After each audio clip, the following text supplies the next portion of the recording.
तो al Zawahiri की भाषा हो सकता है आपको समझ में नहीं आ रही हो। उसने बहुत ज़माने के बाद एक वीडियो जारी किया है। आप तो जानते हैं अल कायदा के ये जो आतंकवादी हैं ये अपने अपने वीडियो जारी करने के लिए बड़े मशहूर हैं और ये अपने वीडियो के ज़रिए पूरी दुनिया को डराते हैं, धमकाते हैं, अपना प्रचार प्रसार करते हैं।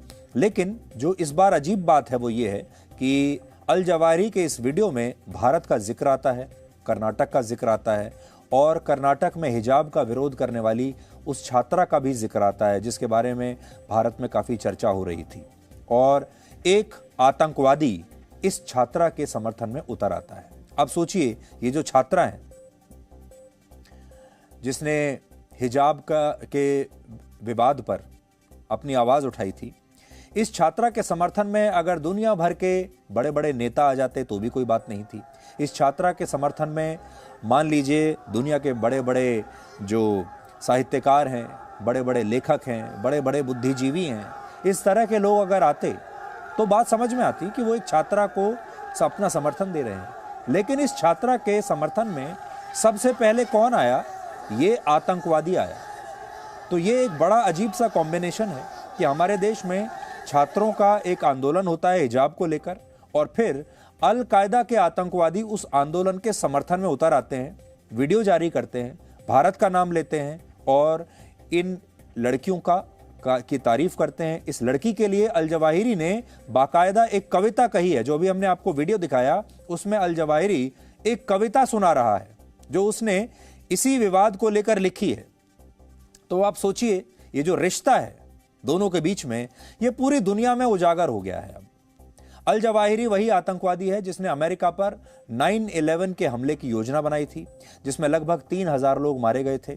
और वर्ष 2011 में जब अमेरिका ने उसामा बिन लादेन को एक सैन्य ऑपरेशन में मार दिया था, तब अल जवाहिरी को ही दुनिया भर के जिहादियों ने अल-कायदा का प्रमुख बना दिया था और आज अल-कायदा दुनिया भर में 800 से ज्यादा बड़े आतंकवादी हमले कर चुका है, जिनमें 9000 लोग मारे गए हैं। वो अल-कायदा आज हमारे कर्नाटक की इन छात्राओं के समर्थन में आया है। अब एक बार सोचकर देखिए, जो आतंकवादी पूरी दुनिया में जिहाद करके इस्लाम का विस्तार कर रहा है, लोगों की हत्या कर रहा है, आतंकवाद फैला रहा है इस्लाम के नाम पर, अगर वो भारत में हिजाब की मांग को अपना समर्थन देता है और उन मुस्लिम छात्राओं की प्रशंसा करता है जो लगातार इस विरोध में, इस आंदोलन में शामिल हैं, तो फिर इससे क्या साबित होता है? इससे यही साबित होता है कि इस आंदोलन के पीछे कट्टरपंथी ताकतें हैं, बाहर भी जो बैठी हुई हैं, जो भारत को तोड़ना चाहती हैं। हालांकि कर्नाटक की मुस्लिम छात्रा के पिता ने अल जवाहिरी के इस बयान का विरोध आज किया है और कहा है कि इस तरह की ताकतें भारत के लोगों को आपस में लड़वाना चाहती हैं। ನೋಡಿ ಅವ್ರು ಯಾರು ಅಂತ ನನಗೆ ಗೊತ್ತಿಲ್ಲ, ಅವ್ರು ಯಾರು ಹೆಂಗೆ ಏನು ಅಂತಾನೆ ನಮ್ಗೆ ಗೊತ್ತಿಲ್ಲ. ಬಟ್ ನನಗೆ ಈಗ ನಿಮ್ಮ ಮುಖಾಂತರನೇ ನನಗೆ ಗೊತ್ತಾಗಿದ್ದು, ನೀವು ಕ್ಲಿಪ್ ತೋರಿಸಾದ್ಮೇಲೆ ಅವ್ರು ಹಿಂಗೆ ಹೇಳ್ತಾವ್ರೆ ಅಂತ ಹೇಳಿದ್ಮೇಲೆ ಗೊತ್ತಾಗಿದ್ದು. ಅವ್ರು ಯಾರಂತಾನೂ ಗೊತ್ತಿಲ್ಲ ನನಗೆ ಅದ್ರ ಬಗ್ಗೆ. तो हमें बड़ी खुशी है कि उस लड़की के पिता ने आज सबके सामने बाहर आकर इस आतंकवादी की आलोचना की है और वो इसके मकसद को भी समझ गए कि ये जो आतंकवादी है और इस तरह के जो संगठन होते हैं, आतंकवादी संगठन, ये भारत के ही लोगों को आपस में लड़वाना चाहते हैं। लेकिन बड़ी बात यह है कि जितने भी लोग उस दिन मुस्कान नाम की इस लड़की का समर्थन कर रहे थे, इसे शाबाशी दे रहे थे, तमाम लोग आज बिल्कुल चुप बैठे हैं। उन्होंने अल जवाहिरी के इस वीडियो का कोई विरोध नहीं किया। अल जवाहिरी को एक बार भी ये नहीं कहा कि हमारे देश के मसलों से दूर रहो, और एक आतंकवादी को कोई हक ही नहीं है कि वो अपना कैसा भी समर्थन या कोई भी बात अपने मुंह से भी वो भारत का नाम ले सके। तो ये कितना बड़ा और भद्दा मजाक है कि जिस आतंकवादी को अमेरिका ने मोस्ट वांटेड की सूची में रखा है, जिस पर 190 करोड़ रुपए का इनाम है, वो दुनिया के सबसे बड़े लोकतंत्र को ये बता रहा है कि यहाँ मुसलमान सुरक्षित नहीं है और उन्हें दबाया जा रहा है। अल जवाहिरी ने 8 साल बाद अपने किसी वीडियो में भारत को लेकर इतनी खतरनाक बातें कही हैं। इससे पहले उसने 2014 में भारत को लेकर एक वीडियो जारी किया था, जिसमें उसने कहा था कि वो भारत के मुसलमानों के साथ हमेशा खड़ा रहेगा और उन सीमाओं को समाप्त कर देगा जो भारत को एक इस्लामिक राष्ट्र बनने से रोकती हैं। यानी वो भारत के इस्लामीकरण की बात कर रहा था और आज 8 साल बाद भी वो भारत के मुसलमानों को ही अपने ही देश के खिलाफ विद्रोह करने के लिए भड़का रहा है। हमारे देश में ऐसे लोगों की कमी नहीं जो आतंकवादियों के प्रति नरमी दिखाते हैं, कहते हैं कि ये तो भटके हुए लोग हैं। कई बार आपने सुना होगा लोग आतंकवादियों को लेकर अपनी सहानुभूति दिखाते हुए कहते हैं कि ये असल में लोग ये भटक गए हैं, इन पर तरस खाइए, इनकी बातों पर ध्यान मत दीजिए। लेकिन आज हम इन्हीं भटके हुए आतंकवादियों की शैक्षिक योग्यता के बारे में आपको बताना चाहते हैं। ये आतंकवादी कोई अनपढ़ गंवार आतंकवादी नहीं है जो भटक गए हैं किसी की बातों में आके, सब पढ़े लिखे आतंकवादी हैं ये। और अब नजर डालिए आप, 1993 के मुंबई बम धमाकों का दोषी याकूब मेमन एक चार्टर्ड अकाउंटेंट था, एक सीए था। ISIS का जो चीफ था अबू बकर अल बगदादी, वो एक PhD स्कॉलर था। अल कायदा का प्रमुख Osama bin Laden civil engineer था। लश्कर तैयबा का चीफ हाफिज सईद एक जमाने में असिस्टेंट प्रोफेसर हुआ करता था। जम्मू कश्मीर में एनकाउंटर के दौरान मारे गए आतंकवादी बुरहान वानी के लिए यह कहा जाता है कि वो तो एक क्रिकेटर बनना चाहता था, क्रिकेटर बनने के सपने देखता था और एक स्कूल हेडमास्टर का मासूम बेटा था, लेकिन परिस्थितियों ने उसे अपने मकसद से भटका दिया और वो आतंकवादी बन गया। यानी इन आतंकवादियों के प्रति सहानुभूति दिखाई जाती है, उन्हें भटका हुआ व्यक्ति बताया जाता है, जबकि ये आतंकवादी असल में भटके हुए नहीं है। इनका मकसद ही दुनिया में जिहाद का विस्तार करना है और अब अल जवाहिरी भी भारत के मुसलमानों को भड़काकर यही काम कर रहा है।